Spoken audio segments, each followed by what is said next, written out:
Huge game this weekend. Duke, North Carolina. If you just close your eyes and you think about college basketball, you think of Duke and North Carolina. That's the matchup. And of course, there are other great rivalries, other great programs, traditions, heritage, all that. But this is college basketball, and we're getting another installment of it this weekend. Now, there is a big question mark hanging over everything, which is what is the ability of Caleb Wilson? The fact that we don't know if he's going to be playing or not is a big reason why you look around for odds at the sports books and things like that. You look at general predictions online, and they don't exist because people don't really know. Now, he hasn't been cleared at the time we are recording this, has not been cleared as of Friday morning, but it's not completely out of the question that he could end up playing in this game. Ultimately, I don't believe he will, but because we have to be responsible here and we got to break this game down, I think we should talk about it from the lens of he is playing and the lens of he's not playing. Well, Caleb Wilson has been cleared to return, but I thought he wasn't cleared. That's my mistake. He's been cleared to return. I'm reading that he's been cleared to return to non-contact workouts after breaking a bone. Sorry, non-contact. Yes, I meant cleared for full contact. Yeah, so most likely he's not going to play in this basketball game. There is a chance he could play, according to Hubert Davis. It really doesn't make any sense for him to play, though, because even with him on the floor, coming off an injury, even if he was full go, Carolina is going to have a hard time beating Duke the second time around. Now you're going on the road to Cameron Indoor. It's not going to be easy no matter what. So I don't really see them winning this game. And if they do win this game, they may shoot up another line on the bracket. But for the most part, you're probably going to end up playing against Duke one more time in the ACC tournament, I would think, because Duke and Carolina are two of the best teams, obviously, in the ACC. Duke is the best team in the ACC. So I think if Carolina can get through the ACC tournament, you probably get another crack at Duke at some point. So I would not even take this game that seriously if I were Carolina, because Duke also wants to come out for blood. Duke was leading big in the game against Carolina the first time. Carolina makes a run, comes back. Obviously, the court storming, we had that situation. So this is a good revenge spot, I think, for Duke, and we will see this matchup once again.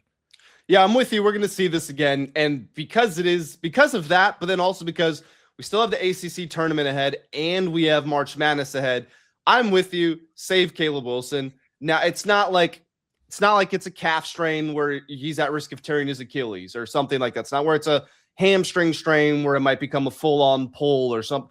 It's not a situation like that. But, I mean, a broken hand is a broken hand, even if it's not your shooting hand.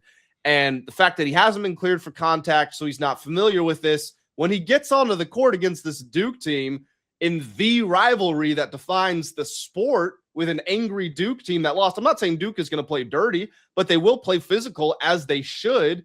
And just after all this time away from the game, I mean, it's not been like months and months, but still it's some time away. It's just not the right spot to drop him back in, knowing that you will get more shots at Duke and you will get more shots in games that actually matter. Not to say that ACC games aren't important, but they're not as important as the conference tournament or March Madness. So I'm with you. If I'm North Carolina, I think you pull him. And look, Carolina won 4 straight games. They beat Louisville. Seth Tremble gave you a 30 ball in that game. Go out there and see what the other guys have. And if they play well, even in a loss, it's going to motivate them and it's going to give them some confidence and it's going to make them a better team for when Caleb Wilson does come back. Yeah, I mean, Carolina's played really well too without him. I mean, beat Syracuse by 13. You beat Louisville. That's a huge win there, considering I think Louisville's second in the conference right now. Yep, they're second there.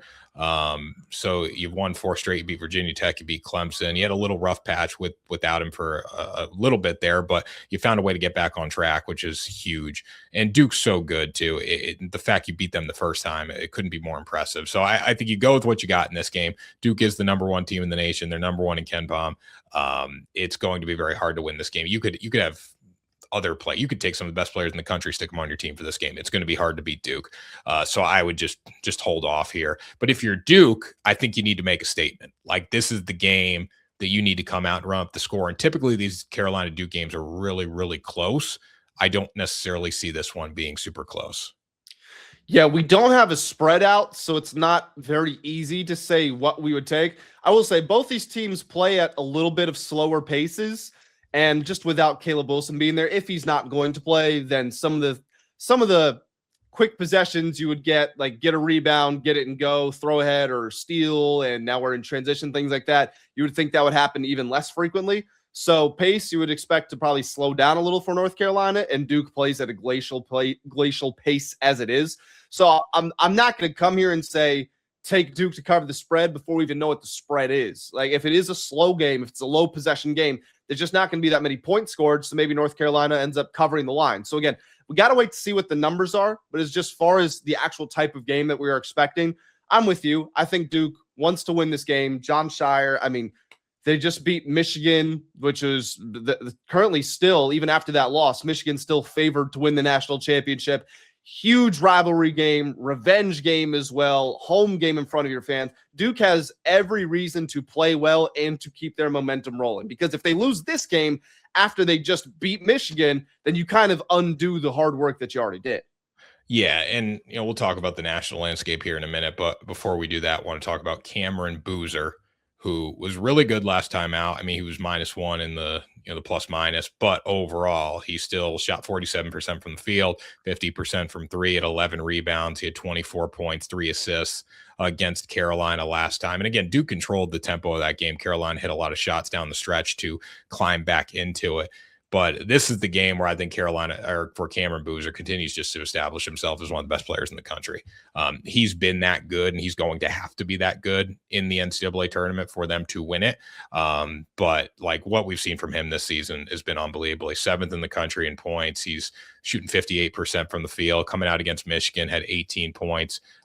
He shot 60% from the field in a game that was just super sloppy overall. 10 rebounds, 7 assists. The guy can simply do it all.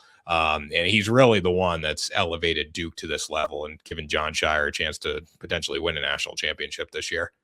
Yeah, John Shire's done a very good job. If you look at his recent teams, obviously Cooper Flagg last year, but even with Kyle Filipowski before that, he's done a very good job of running his actions off of interior players, and it's confused a lot of college defenses. I say this all the time, but John Shire and Dan Hurley are just running rings around everyone else. And Dusty May's starting to get in that conversation, but they're just running rings around every other coach in America. Like, take your legacy coaches, take your Tom Izzo, take anybody that you hold in high regard, your Kelvin Sampsons, like whoever you want.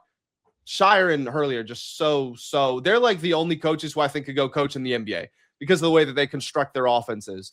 But with Shire involving his guys on the interior and using them to create plays for the rest of the offense, it sets up so many looks for this team. I mean, there's a reason Duke has ranked so low in pace of play for the last few years, because they're very deliberate in what they're doing, but they're always getting to the best looks. They're always creating efficient looks. There's no, we're just dribbling around, waiting for the shot clock to expire. Oh, we've got 5 seconds left. I guess we should probably shoot it right now. No, it's efficiency. And the funny thing is, if you look at the NBA, 2 of the hottest teams in the league right now are the Celtics and the Hornets. They play at 2 of the slowest 3 paces in the league.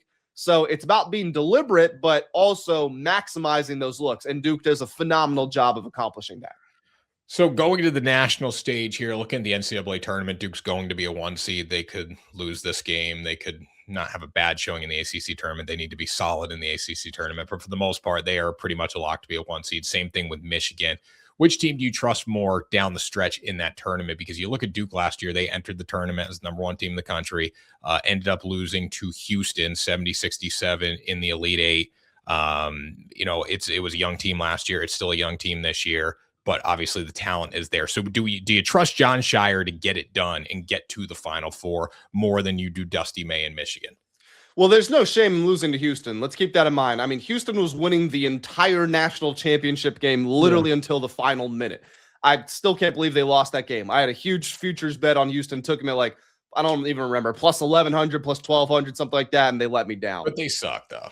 Like this Houston team offensively, if you took this Houston team offensively with last year's defensive team, it would be a little better. Last year, like when they went cold on offense, they were done.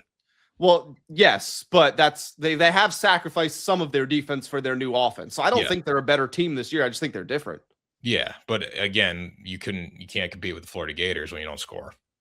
Well, they're winning the entire game until the last minute. Yeah, but the TikTok dances. That's what took the Gator. I love the TikTok dances. My God, they're back.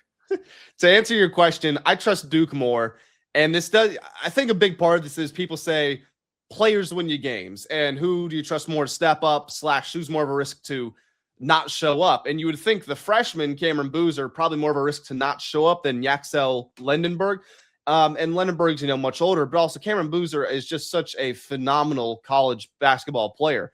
And John Shire, I said Dusty May was getting in that conversation, but genuinely, John Shire could be the best coach in the sport. It's him or Hurley right now. And again, I still don't think it's remotely close.